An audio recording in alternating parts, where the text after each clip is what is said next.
6:06 on Super Talk 99.7 WTN. Good morning to you, friends, and welcome on into a Monday. It is President's Day. We are live. We are on the air, and darn glad for it as well. There's a lot of news going on. Hey, coming up at 6:35, going to speak to EJ Antoni. He is our finances guy. We've had a lot of really good economic news here in the last several days, so we'll go over what has happened and what is next with EJ Antoni. You know him from Fox News and, of course, here on Nashville's Morning News on Super Talk 99.7 WTN. What is going on with the SAVE Act? There was a massive move in the right direction over the weekend. Now, remember what the SAVE Act is. Generally speaking, I'll get into some details here in a little bit, but that basically will ensure free and fair elections. And so the Republicans in the House have been trying to get this passed, and it has passed in the House. Now it's over to the Senate, where big news over the weekend, Senator Susan Collins has now said that she would support it moving forward. So you have John Fetterman, a Democrat, and Susan Collins, both are now saying that they would support. That means that I believe, if my counting is correct, they've got the 50 votes. They just need to get it now to the Senate floor. Now, remember what this is. Remember what the SAVE Act is. It would require proof of citizenship to register, and you would need to show a photo ID to vote.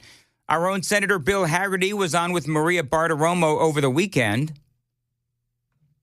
And this is part of what Hagerty had to say, and it's a good interview. Here he is. The SAVE Act does is very simple. It simply requires what we require here in my home state of Tennessee. It codifies that to demonstrate that you are indeed an American citizen. In order to vote, you have to be qualified. And then when you go to the poll, you have to prove that you're yourself by showing an ID. That is not hard. That's not difficult. And it does not impinge on the state's constitutional abilities to set the time and manner and place of elections. It seems like it should be a no-brainer, but the reason that it's not is because the Democrats under the Biden administration flooded this country with tens of millions of illegal aliens. They want chaos in the elections. They want no voter ID. And so you've got to really ask yourselves, who do they represent? Why are they trying to do this? Well, Senator, if you look at what has been going on the last 5 years or so, it is obvious who the Democrats represent. I want you to think about it this way, and you folks do as well. Joe Biden lets in tens of millions of illegal aliens, including a lot of bad people, right? Donald Trump comes in, he tries to deport them, and Democrats freak out. And they try and block mass deportations, including people who have done horrible things. I want to give you an example. Joe, did you see this viral video? Sam as well. Did you see this viral video over the weekend? It is an ICE agent be confronted by one of these idiot social justice warriors. Here is that audio. Very, very funny. This isn't a good look for you. You think I care about my look? No, oh, no, trust me. When you guys It is evident by how you look, you don't care. We get that, trust me. No, that's what I'm saying. I'm just saying this, trying to be a social warrior. If you actually cared, you probably would care about the child who got raped and also the person who got murdered by the person that we were looking for. But see, you don't care. No, I don't care because you guys Thank you. There you go. Wow, what an admission. No, I don't care. Let's just play that real quick. Warrior, if you actually cared, you probably would care about the child who got raped and also the person who got murdered by the person that we were looking for. But see, you don't care. No, I don't care. All right, so we need to know. Okay, well then. No, I don't care. It's all the processed foods, man. I think it's probably the hair dye, you know, it's seeping into their brain. Yeah. You know, maybe it's that. But that is but one example of many where the Democrats, going off of what Senator Bill Hagerty said with Maria Bartiromo, who do the Democrats truly represent, right? So ICE is trying to get rid of, and the Border Patrol trying to get rid of, you know, bad hombres and so forth, and the Democrats trying to protect them at all cost. You had Joe Biden and the Democrats importing all of these illegal aliens. And so, yeah, wouldn't it be nice if they actually wanted to protect the American people instead of trying to protect the guys, the gang members and so forth, who killed American citizens and raped our women and children and so on and so forth. And so, you know, one of the things that woman said, she claimed what they were trying to do was detain legal immigrants. And sorry, but I believe that ICE knows what they're doing. I just do. But Senator Haggerty is all about getting this done, the Save America Act. I think the American public is with us on this one. We're looking at the talking filibuster. It's something that has not been used in a long, long time. It's a complicated process, but I think we're going to look at every way we possibly can to get this to the floor, to defeat the Democrats' obstructionism, and do something that makes common sense for America. And now that we have Susan on board, I think we're going to be laser focused on this and any other method that we can utilize to get this onto the floor, because this is obviously something the American people want. All right, so the nuking of the filibuster, as you folks know, has been all the talk lately. And if the Republicans eliminate it so they can move forward with the SAVE Act, that is what the Republicans have been talking about. Should they eliminate or nuke that filibuster? Now, remember what the filibuster is. You could just get up there and talk and talk and talk and talk and delay the vote. Now, it takes 60 votes to break a filibuster, so any group of 41 senators can literally block a bill, even if the majority of the Senate supports it. It can even be a bipartisan bill. But 41 senators can filibuster to shut down a bill's passing. So that's what the Democrats are going to do. These days, they can simply just threaten the filibuster without actually doing the marathon speeches. They call that the ghost filibuster, the silent filibuster, whatever. But the Republicans are now threatening to bring back the actual talking filibuster. Now, Murphy Show is all about bringing this back, and it does make a lot of sense. Once that filibuster ends, by the way, 60 votes can invoke cloture. If cloture succeeds, they can go towards a final vote. If cloture fails, the bill remains stalled. The bottom line is that for the SAVE Act, the Republicans have got to do something to get this thing passed. And if that means that they need to eliminate the filibuster, if that means that they need to bring back the talking filibuster, if that would help, that's what they need to do. I mean, listen, we've all seen the polling. It is clear that people want to enforce ID to vote. That is simple. And that is obvious. And so for the Republicans, this is something that they really do need to figure out a way to get this passed. I think what we'll have, if we actually implement it, is a higher turnout at elections, because people will have more confidence that the election of their vote is going to be sacred, it's going to be safe, and we're going to have voter integrity. See, I think there's a lot of people that actually do not vote because they don't feel like there's any integrity in the votes. I think there's a lot of people that have no confidence in our elections, and that's why they don't vote. And I mean, I would say that that is absolutely spot on. So when you see the polling that we've all been talking about for the last, several weeks, where you've got the Democrats, you've got, the black community, you've got all voters, everybody wants to have free and fair elections with picture ID, voter ID, to ensure that everybody who is voting is supposed to be voting. You got to turn the mic on, Dan. Thank you. Yes, I do need to turn the mic on. Foggy start, apparently in my head. Also partly sunny with a high of 64. Feeling like 67. Appreciate you listening to Nashville's Morning News on Super Talk 99.7 WTN. It's Jim Crow 2.0. No, Chuck, it is not Jim Crow 2.0. It's Jim Crow 2.0. No, it's not. But here's the deal. Remember that they said this, and you just heard the audio that I played with Senator Bill Haggerty, where he was talking about, if this passes, we will have more people turn out to vote, because right now there's a good number of Americans who don't have any real confidence in our elections. Does anybody remember what happened in Georgia when they passed their own voter integrity laws?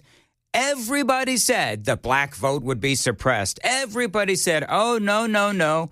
If you pass these voter integrity laws in Georgia, guess what's going to happen? It's Jim Crow 2.0. The black people are not going to come out to vote. They lost the All-Star game in Atlanta.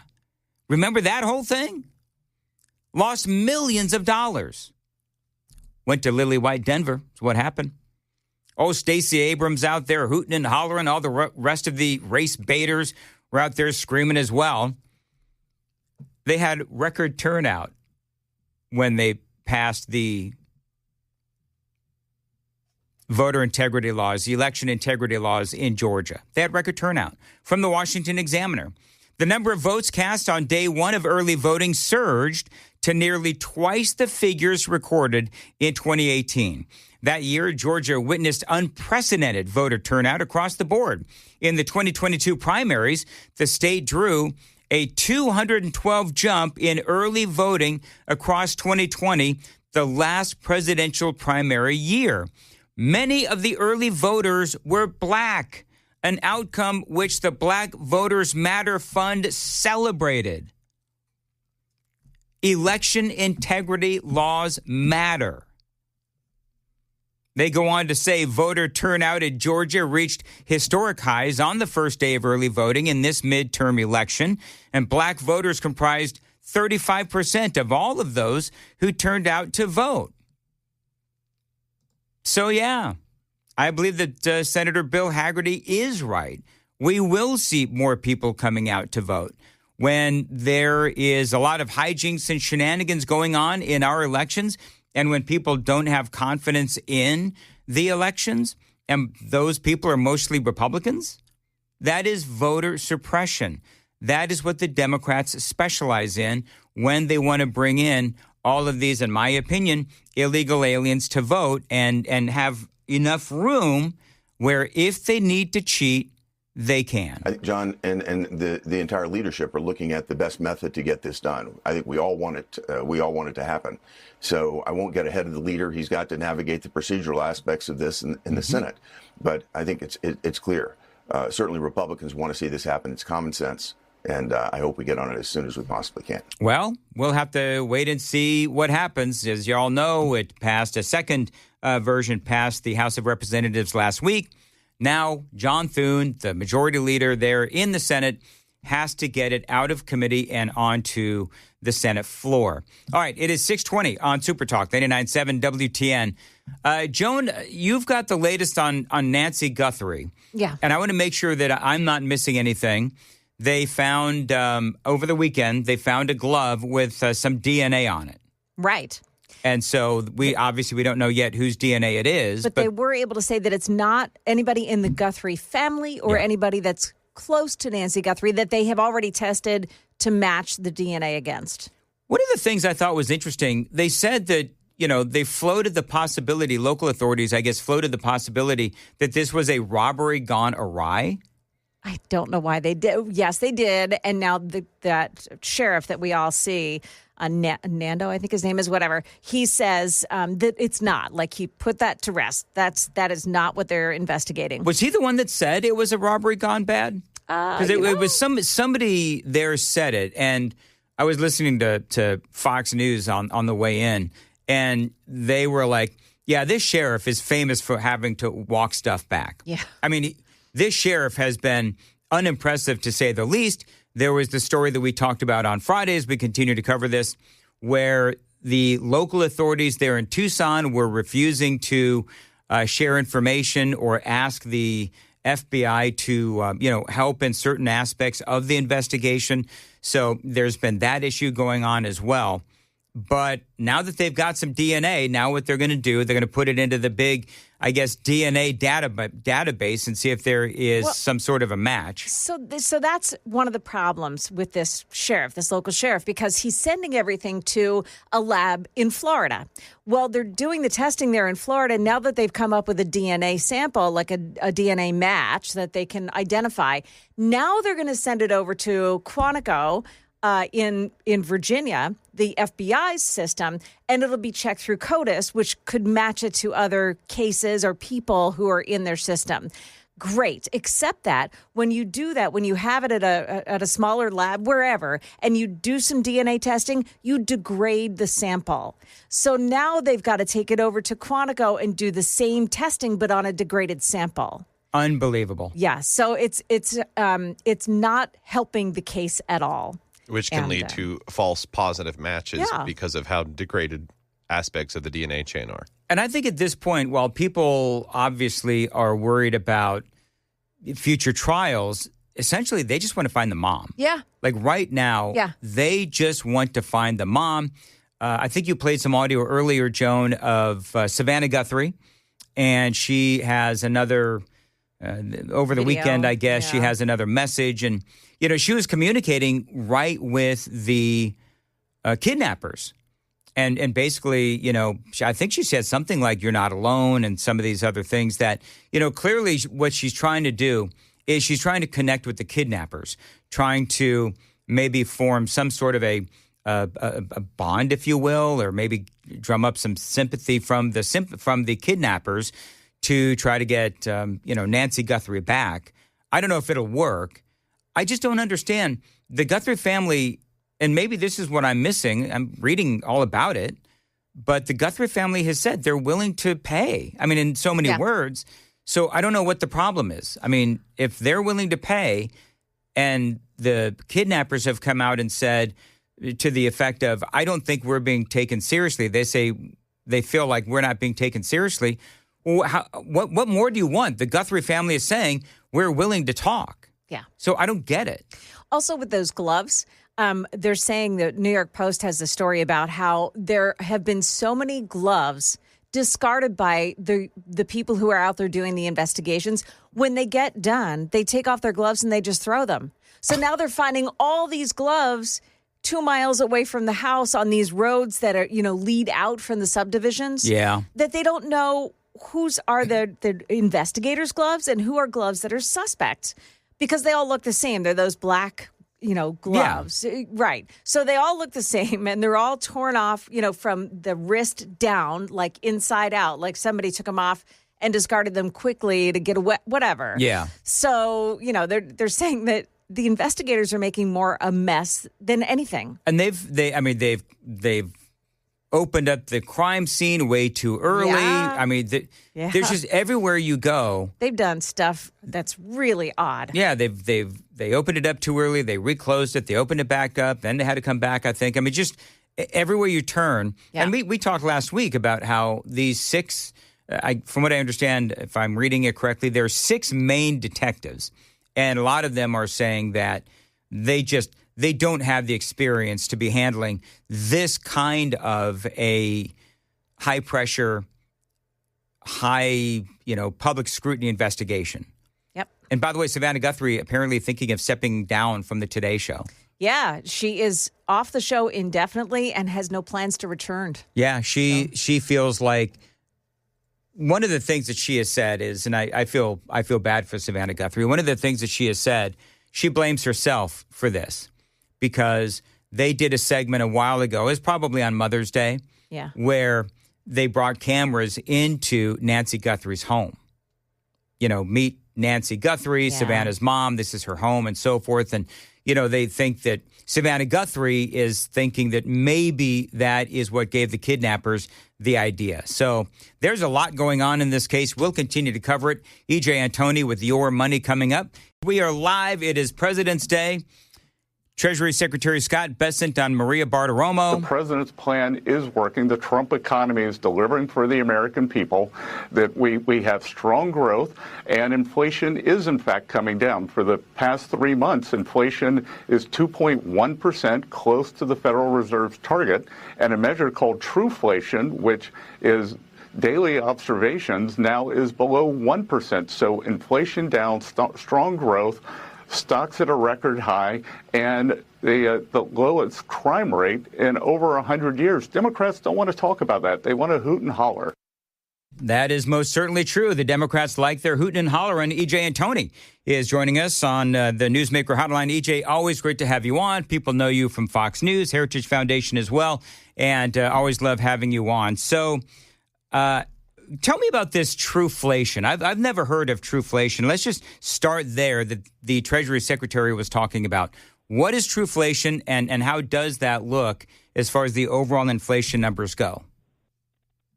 Well, thanks for having me again. Look, Truflation is a great tool. It's basically a price aggregator of literally millions of data points every single day. By contrast, something like the Bureau of Labor Statistics with their consumer price index, they look at several thousand prices just 3 times a month. But again, Truflation looks at millions of prices every single day. And unlike BLS, where they rely on surveyors essentially to walk through a grocery store and write down the price of everything. What Trueflation does is they scrape the data directly from the source. So whether it's Walmart.com or Amazon.com, they will go on to those websites and get the data directly from the retailers, and they can even look up the difference in sales taxes between states, between zip codes. You can get local, regional price data as well. It really is an absolutely tremendous resource, and it doesn't suffer from a lot of the programs that the Consumer Price Index or CPI does. And because of that, when you look at these very, very low inflation readings that we get today, I think we should have a lot more confidence in something like that than the lagging indicator that is the CPI. Hey, let's talk a little bit about, because one of the things that some people are saying, critics of Donald Trump, and, I know that there's a lot of them listening right now. One of the things that they'll say is, and there's a difference between inflation and the prices of goods and so forth. And so you and I have spoken about that before. But one of the things that they always say is, well, the price of groceries is still too high. The basket of goods is still too high. But if I'm listening to you and what you're saying about Trueflation, Trueflation truly is an indicator that a lot of these items are going down. Well, exactly. And, even if we look at just the CPI itself, you do see some deflation there. You see it in certain foodstuffs, whether it's things like eggs, but you also see it in other consumer staples as well, especially in energy. Look at gasoline, where, again, prices are not just going up slower, which is that disinflation, but you actually have some prices going down. That's the deflation that everybody wants. But probably most importantly is the fact that if you look at income relative to prices, it's rising. In other words, your real or your inflation adjusted income is what's going up. So it's not just that you need prices to go down, which, trust me, I would love that. Everybody would love to see prices going down, but it's that your income is going up faster than prices. Under Biden, the big problem was the fact that it was the opposite. Prices were going up faster than incomes. In other words, real wages were falling. But today, now we've returned to growth where your income is rising faster than prices. In other words, your real wages are rising, and therefore your paycheck is not only bigger, but it buys you more. That's the ultimate solution here, and that's what we need more of. EJ, let me ask you, because also rents have gone down. I mean, that is also, over the last couple of weeks, that's also been part of the economic conversation.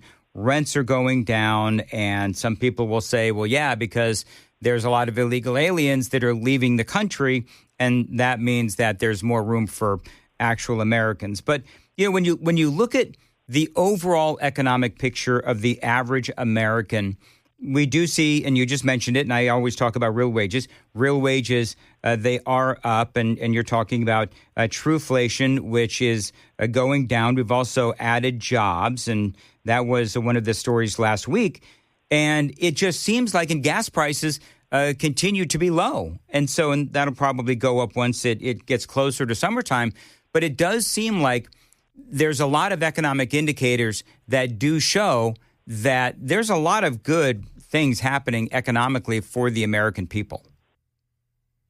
Oh, absolutely, Dan. And look, so much of what we're seeing today is a 180-degree change from what we had under Biden. For example, under Biden, looking at job growth, the job growth in the private sector specifically, month over month, that really peaks in the summer of 2021, and then it starts to trend down. In other words, on average, you're adding fewer private sector jobs every month. And by the time you get to January 2025, the handoff month between Biden and Trump, private sector job growth is actually deeply negative. By January of 2025, the economy was only adding government jobs. Now, you fast forward exactly 1 year, and it has flipped where the public sector was actually losing jobs, and the productive private sector is what was adding jobs in January of 2026. Furthermore, if you look at incomes, you're absolutely right. Incomes rose slower. than prices under Biden. They are now rising faster than prices under Trump. Again, that's a positive change. You can look at federal finance, which was deteriorating. The deficit was getting larger under Biden. This fiscal year, we've seen a reduction of about 17% in the deficit. Now, obviously, we'd love to see the deficit go away entirely and return to a surplus. We're not there yet, but at least the deficit is shrinking. Again, we are on our way. So many of these different metrics, again, they were getting worse under Biden, and now they are getting better under Trump. What is Donald Trump doing specifically to help the economy? I mean, we know that the tariffs, and we can argue all day long and twice on Sunday as to whether or not the tariffs are working. But what are the policies that we can point to as the midterm elections approach where we say, look, what Donald Trump is doing is working? We've got, real wages are up, trueflation is going down, jobs are being added, so on and so forth. I mean, what is Trump doing to help all this along? Well, one of the things that you already mentioned was the deportations, right? When we look at housing, going back to that real quick, it's a story of supply and demand, right? Not just demand, not just supply, it's supply and demand. And so by deporting so many illegal aliens who never should have been here in the first place, you are reducing demand for housing units. Think of it. If you import 10 million people, they're all going to have to live somewhere, right? And sure enough, if you look at cities that have been, for the most part, cooperating with federal immigration enforcement. Interestingly, they tend to also be cities that are adding a lot of housing supply. And so increasing supply and decreasing demand is a 1-2 punch that's reducing prices. And where are you seeing rents go down? It's places like Dallas. It's places like Tampa. It's places like Phoenix, like Miami, like Austin. In fact, in Austin, you're seeing rents today that are basically back down to where they were before the pandemic, except people's incomes have increased over that time. So rents relative to incomes are actually now down, if you can believe it. On top of that, you have this huge deregulatory push by this administration. They rolled back a record amount of burdensome regulation in just a single year. You also have the tax cut effect that's coming online now. So whether it's taxes, whether it's regulation, whether it's enforcing immigration, this administration really is taking, I think, a whole of government approach, and it's starting to pay dividends. Sure, there's an on-ramp period. These things don't have an effect right away, but it is starting to have an effect, and I think that's showing up now in the macro level data. EJ Antoni is joining us here on Nashville's Morning News. I've been doing something here on the show, not so scientific survey, but been asking people, all right, so as you go get your taxes done, Scott Bessent was out there saying that people are going to get a lot of money back in taxes. I've been asking people if their tax returns, once they're done with them, are they getting money back to their expectations as set by the Trump administration? A lot of people saying, yes, they are. Some people are not. What are you seeing from your vantage point with Fox News and Heritage as well, really dialed into this stuff?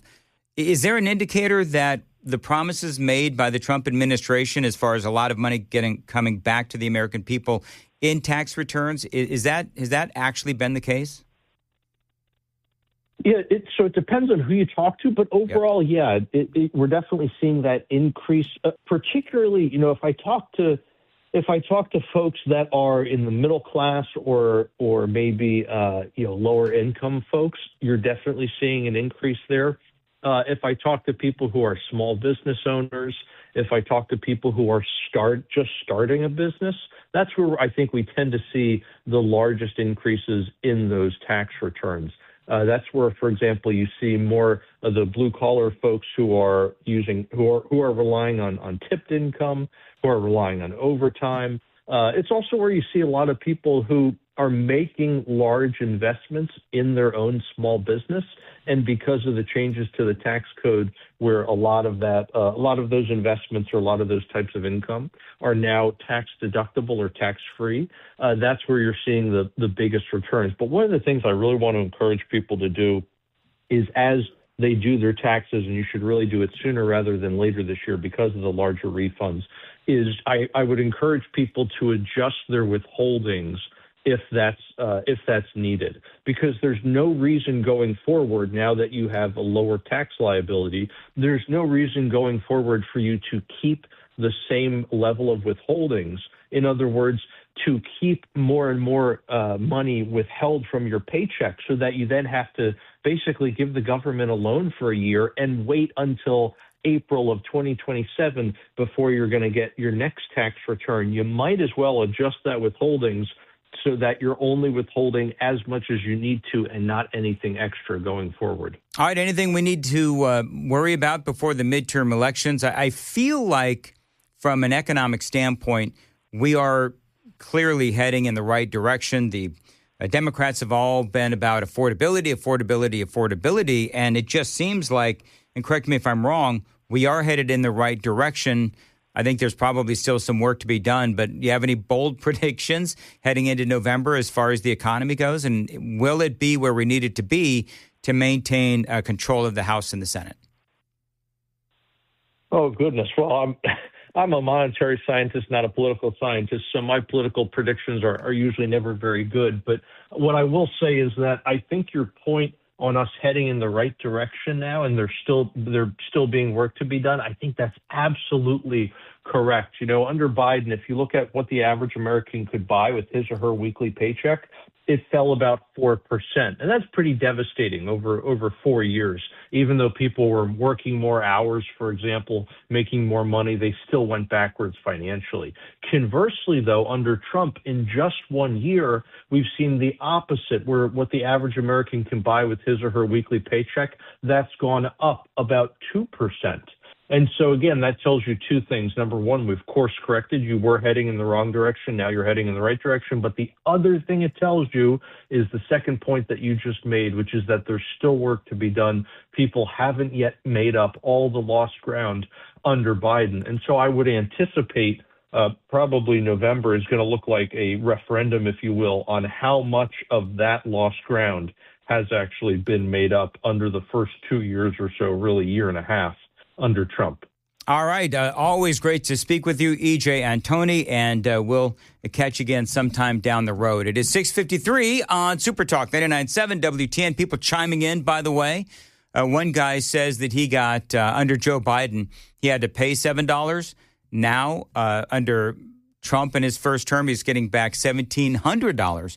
So, as EJ said, it all just depends on who you talk to and what your own financial situation is. It's obviously hard to predict, but keep them coming, because I think the experience is really interesting to read.